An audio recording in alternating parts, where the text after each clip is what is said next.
اعوذ باللہ من الشیطان الرجیم بسم اللہ الرحمن الرحیم۔ سورہ مائدہ کا یہ 7واں رکوع جو اب ہم پڑھنے لگے ہیں اور جو حسن اتفاق سے 7 ہی آیات پر مشتمل ہے، یہ بھی قرآن حکیم کے بہت اہم مقامات میں سے ہے اور اس میں بہت سخت تہدید ہے، تنبیہ ہے، دھمکی ہے ان لوگوں کے لیے کہ جو کسی آسمانی شریعت پر ایمان کے دعوے دار ہوں اور پھر اس کے بجائے کسی اور قانون کے اوپر اپنی زندگی گزار رہے ہوں۔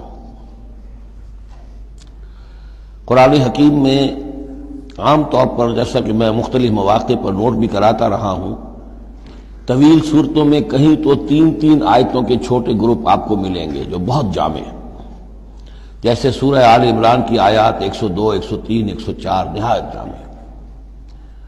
اسی طریقے سے ابھی سورہ مائدہ کے اندر بھی ایک اور مقام آئے گا 3 آیات پر مشتمل، نہایت جامع۔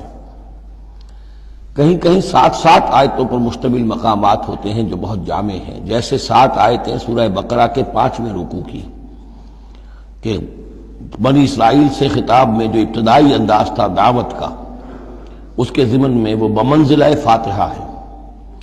اسی طرح یہ مسلمان امتوں کے ضمن میں قانون شریعت کی تنفیذ اور اس کی جو اہمیت ہے، اور اگر اس پر عمل نہ کیا جائے تو اس کا اللہ تعالیٰ کی نگاہ میں کیا مقام ہے، اس مسئلے پر یہ اہم ترین مقام ہے۔ یہ اس کا یوں سمجھیے کہ ذروۂ سنام ہے۔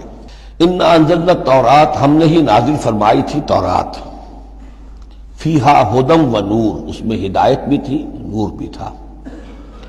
یحکم بہا النبیون، اس کی بدولت یا اس کے ذریعے سے فیصلہ کرتے تھے انبیاء کرام، الذین اسلموا، ظاہر بات ہے وہ تمام جو انبیاء کرام تھے وہ خود بھی اللہ کے فرمانبردار تھے۔ للذین ہادوا، ان لوگوں کے درمیان کہ جو یہودی ہوئے، یعنی یہودیوں کے لیے یہ شریعت تھی تورات، اور انبیاء کرام جیسا کہ میں نے حدیث آپ کو سنائی ہے، کانت بنی اسرائیل تسوسہم الانبیاء، کہ بنی اسرائیل کی سیاست اور حکومت کا معاملہ جو ہے، انتظام و انصرام انبیاء کے ہاتھ میں ہوتا تھا، تو ظاہر بات ہے وہی فیصلے کرتے تھے۔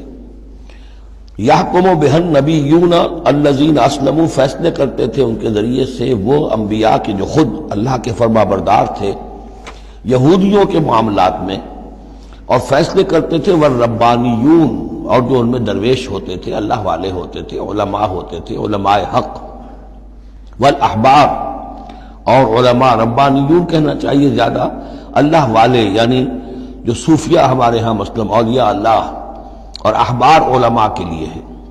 بما استحفظوا من کتاب اللہ، بسبب اس کے کہ ان کو نگران بنایا گیا تھا، ان سے حفاظت طلب کی گئی تھی اللہ کی کتاب کی، یعنی اللہ کی کتاب کی حفاظت کا ذمہ دار بنایا گیا تھا علماء کو کہ تمہیں اس کی حفاظت کرنی ہے۔ وکانوا علیہ شہداء، اور وہ اس پر گواہ تھے۔ فلا تخشوا الناس واخشونی، تو ان سے کہہ دیا گیا تھا کہ تم اللہ سے مت ڈرو، مجھ سے ڈرو، تم لوگوں سے مت ڈرو، مجھ سے ڈرو۔ ولا تشتروا بآیاتی ثمنا قلیلا، اور میری آیات کو حقیر سی قیمتوں پر فروخت نہ کرو، یعنی تورات ہے، اس کا قانون ہے، اس کے مطابق فیصلے کرو، لوگوں کو پسند ہو یا ناپسند ہو، اس سے بالکل تمہارا کوئی سروکار نہیں ہونا چاہیے، تمہیں تو دیکھنا چاہیے کہ حق کیا ہے۔ اب آ رہی ہے وہ کانٹے والی بات، وَمَن لَّمْ يَحْكُم بِمَا أَنزَلَ اللَّهُ فَأُولَٰئِكَ هُمُ الْكَافِرُونَ، اور جو اللہ کی اتاری ہوئی شریعت اور قواعد و ضوابط کے مطابق فیصلے نہیں کرتے وہی تو کافر ہیں۔ بتوں سے تجھ کو امید ہے، خدا سے نہ امیدی، مجھے بتا تو صحیح اور کافری کیا ہے۔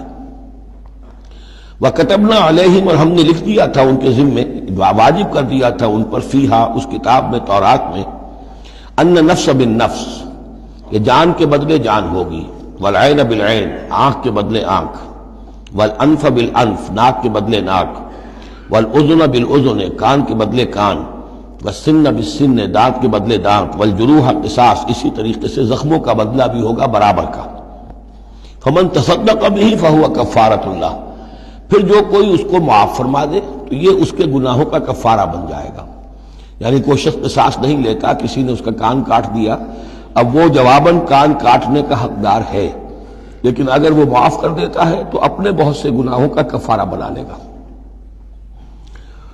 یا یہ کہ وہ شخص جس نے جرم کیا تھا جب اسے معاف کر دیا گیا تو پھر اس کے ذمے سے گناہ جو ہے وہ دھل گیا. وَمَن لَّمْ يَحْكُم بِمَا أَنزَلَ اللَّهُ فَأُولَٰئِكَ هُمُ الظَّالِمُونَ. اب دوسری مرتبہ دہرا کر بات آئی، اور جو فیصلہ نہیں کرتے اللہ کی اتاری ہوئی شریعت کے مطابق تو وہی تو ظالم ہے. اور ظالم یہاں بمعنی مشرک. ان الشرک لظلم عظیم. ایک قانون اللہ کا ہے، ایک قانون انسانوں کا ہے، ایک رواج کا ہے، ایک رومن لا ہے، ایک فلاں ہے، ایک پاکستانی قانون ہے. اب آپ فیصلے کس کے تحت کر رہے ہیں؟ اللہ کے قانون کے تحت یا کسی اور کے تحت؟